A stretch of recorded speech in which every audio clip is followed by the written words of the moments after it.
Good morning, everybody. Today we will discuss about the Einstein mass energy relationship.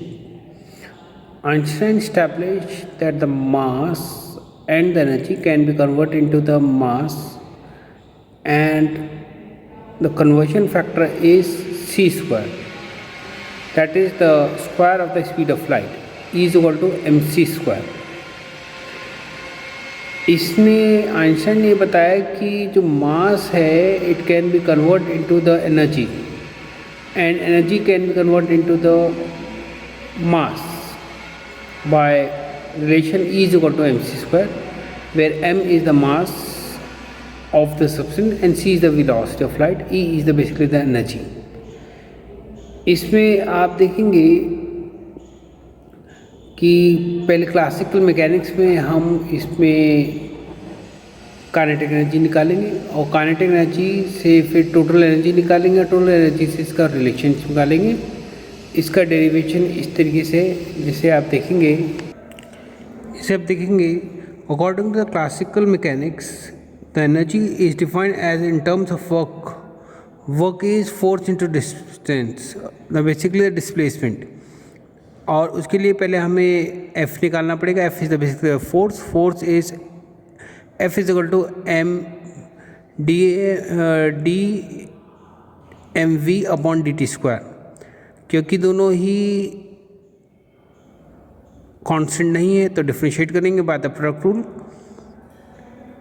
According to the theory of relativity, mass as well as velocity are variable. So product rule लग रहा है m first function as it is, differentiation of the second function plus second function as it is, differentiation of the first function. तो ये f force निकल गया. If we consider that the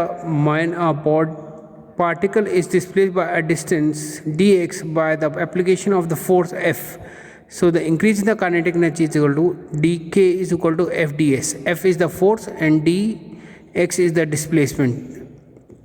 यानी ये work done जो है equal to increase in kinetic energy होगा.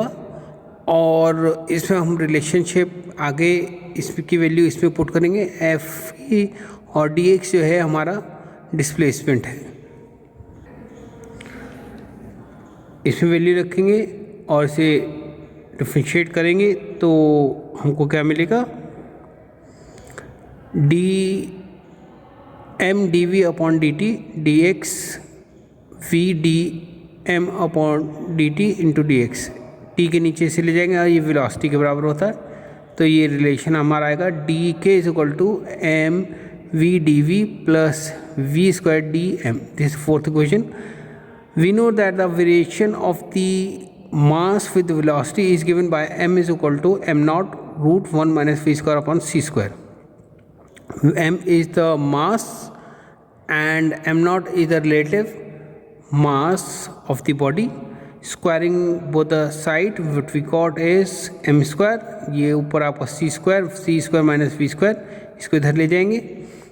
m square c square minus m square v square is equal to m naught square c square. Differentiating this equation we got this equation. ये right वाला term जो है हमारा zero हो जाएगा. इससे first function second function हमको ये मिलेगा. m नॉट और c कांस्टेंट है, इसलिए ये टर्म जो राइट वाला है इज इक्वल टू ज़ीरो हो जाएगा. m कॉमन लेंगे तो हमको ये टर्म मिलेंगे और इस that mean c square D m is equal to m d v plus v square D m. ये फिफ्थ इक्वेशन. फोर्थ और फिफ्थ इक्वेशन हम कंपेयर करेंगे और इसकी वैल्यू इसमें पुट करेंगे तो हमको क्या मिलेगा, D K is equal to C square D M. Now integrating both the side we got D K integrating M naught to M C square D M. C square M naught M minus M naught. This is seventh equation. ये जो आपका आया है this is increase in kinetic energy. मैं आपको इसलिए ये notes दिखा रहा हूँ क्योंकि एग्जाम्स में आपको नोट्स लिखने पड़ेंगे और वही चीज़ लिखनी भी पड़ेगी. एक्सप्लेनेशन इसी तरीके से आपको देना पड़ेगा. This is the increase in kinetic energy. ये इंक्रीज इन काइनेटिक एनर्जी आई है and we know that the total energy is equal to m K plus m nought. ये रेस्ट मास है यानी पोटेंशियल एनर्जी काइनेटिक एनर्जी. इसकी value रखेंगे. E is the total energy. इसकी value के की इसमें रख देंगे हमको, that is E is equal to M C square, hence prove. हम यहाँ देखेंगे E is equal to M C square, यानी M is a mass and C is a speed of light. हमने देखा कि E is equal to M C square, where M is basically the mass of the particle and C is the speed of light, यानी E is equal to M C square. और ये बहुत important topic है और बार बार पूछा जाता है। जिन्होंने मेरा चैनल नहीं सब्सक्राइब किया है वो सब्सक्राइब कर दें, जिससे उनको आसान भाषा में समझने वाले वीडियो हिंदी और इंग्लिश में मिलते रहें। आज के लिए इतना ही, थैंक यू।